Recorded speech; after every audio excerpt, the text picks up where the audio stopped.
right. I got candy on the way in, brownies right here, hard-headed, and this is very good. We said, you know, renewable energy was a drag. Thank you all for coming. What I want to do is two things. One, I'll just outline this legislation that I'm sponsoring in the House, and Senator Coons is sponsoring in the Senate. And then let's go around, everybody introduce themselves, and then I'll turn it, where's David? I'll turn it over to David to get the discussion going. But one of the challenges in renewable energy and efficiency, by the way, is access to financing.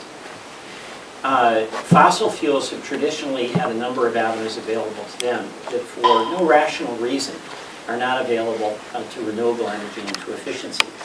And one of them is a master limited partnership. And essentially a master limited partnership enables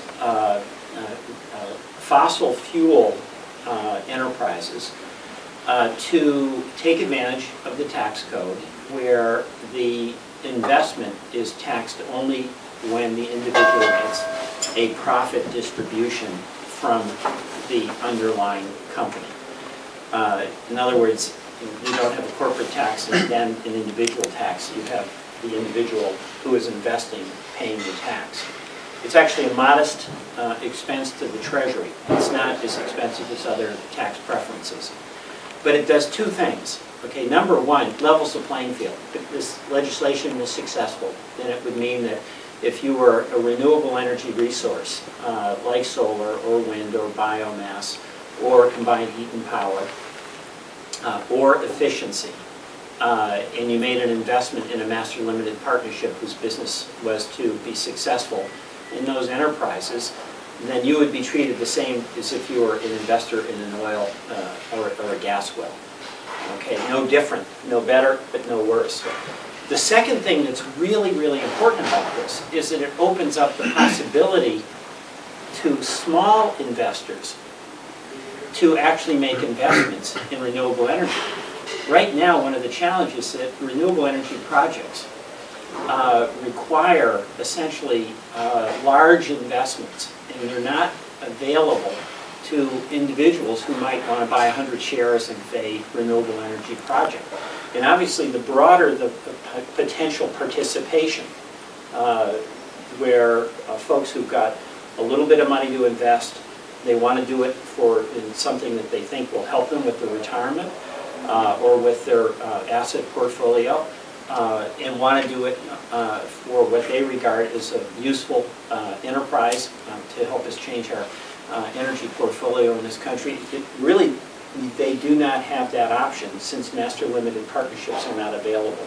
So this legislation is really like overdue and very simple with two propositions. One, level the playing field so that renewable energy and efficiency has the opportunity for financing just like the fossil fuel industry. That's number one.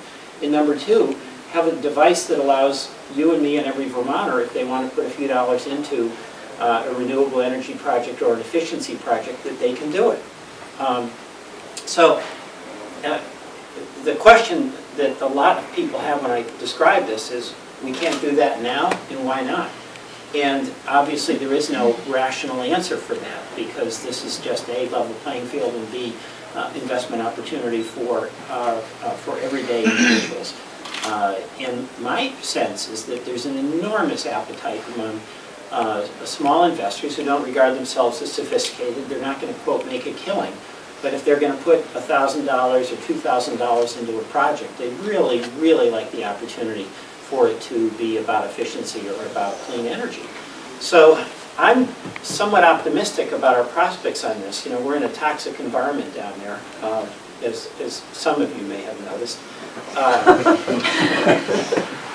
But on this legislation in the House, one of my co-sponsors is Ted Poe from Texas. And he's a total oil guy, but fair is kind of his point of view. And if it's good for oil and it's good for gas, why not let it be good for solar and biomass and geothermal? So we've got a broad coalition that is backing the common sense approach that we're taking. So I'm excited about it, and you all are folks who are on the front lines doing the good work that needs to be done. I mean, all of us are here. I think it's jobs. You're proof of that.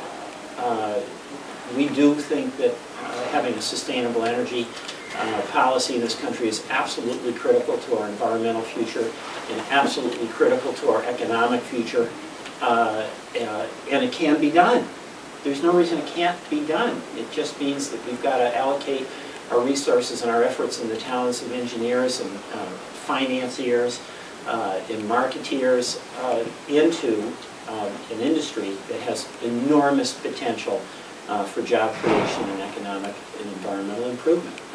And you know, what's exciting about being with all of you is you are doing it. And one of the arguments I make to my colleagues when we're talking about clean energy is not so much the merits of it or the ethics of it or the environmental issues, it's the job issue.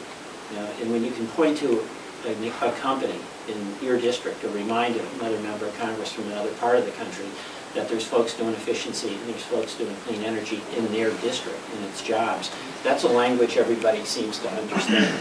So thank you all for what you're doing.